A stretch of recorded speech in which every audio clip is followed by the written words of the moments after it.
नगर निगम चुनाव पहाड़ी मोहल्ला से रिजवाना खातून उतरी मैदान में गंदगी और पानी की समस्या को बनाया मुद्दा। नगर निगम चुनाव में मेदिनीनगर के पहाड़ी मोहल्ला से मुस्लिम समाज की ओर से एक नया चेहरा सामने आया है। रिजवाना खातून ने अपने क्षेत्र में लंबे समय से चली आ रही गंदगी और पेयजल समस्या को देखते हुए चुनावी मैदान में उतरने का फैसला किया है। रिजवाना खातून का कहना है कि पहाड़ी मोहल्ला समेत आसपास के इलाकों में साफ सफाई और पानी की गंभीर समस्या है, जिस पर अब तक ठोस काम नहीं हो पाया है। इसी कारण उन्होंने चुनाव लड़ने का निर्णय लिया। उन्हें उम्मीद है कि उनके समाज के साथ साथ शहर के अन्य नगर निगम मतदाताओं का भी समर्थन उन्हें मिलेगा।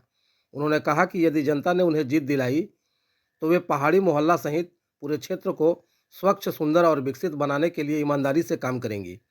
उनके नामांकन के साथ ही क्षेत्र में चुनावी चर्चा और तेज हो गई है।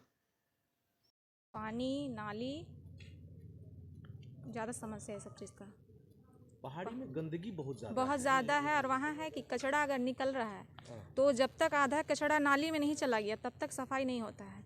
पानी के लिए भी दूर दूर तक मेरी माँ बहनों को जाना पड़ता है। पानी और सफाई। हमारे शहर में बहुत सारी समस्या है। यहाँ पे भ्रष्टाचार का भी बात आ जाता है। भ्रष्टाचार को भी कम किया जाएगा। ख़त्म तो किया नहीं जा सकता है, लेकिन कम किया जा सकता है। पानी का समस्या है, रोड का समस्या है, गंदगी का समस्या है, बहुत सारा समस्या है जिसको दूर करना है। जनता का काम जो एक छोटे से छोटे कागजात, जन्म प्रमाण पत्र होता है या मृत्यु प्रमाण पत्र होता है, उसको बनाने के लिए दौड़ना पड़ता है। और दौड़ने के लिए फिर उसके बावजूद उनसे पैसा भी लिया जाता है। पैसा लेने के बावजूद काम नहीं किया जाता है। ये सब मुद्दा है और भी बहुत सारे मुद्दे हैं जिन पर उतर कर काम करना है। पूर्व मेयर के जो कार्यकाल है वो बिल्कुल भी बेहतर नहीं रहे हैं। वो सिर्फ जनता को बेवकूफ़ बनाने का काम की हैं। बस जनता जितना भी डिपार्टमेंट से उनको फंड मिला था उनके अकॉर्डिंग काम नहीं हुए हैं।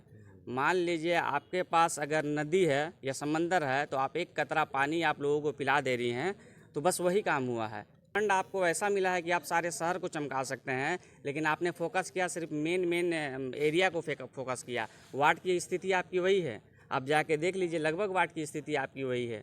आप हर वार्ड में जाकर देख सकते हैं, वार्ड की स्थिति नहीं सुधरी है। उन्होंने क्या किया है कि शहर के मेन जो एरिया है, चर्चित एरिया हैं, उनको सिर्फ चमकाने का काम किया है ताकि लोगों के नज़र में आ जाए कि हाँ हमने काम किया है। उसके बावजूद, काम करने के बावजूद उसे व्यवस्था में नहीं रखने का काम किया है। आप जाकर देखिए मरीन ड्राइव, वो देखिए वहाँ टूटे फूटे पड़े हुए हैं, वहाँ नशे पदार्थ का भी यूज़ होता है, उसको व्यवस्था में भी रखना होगा।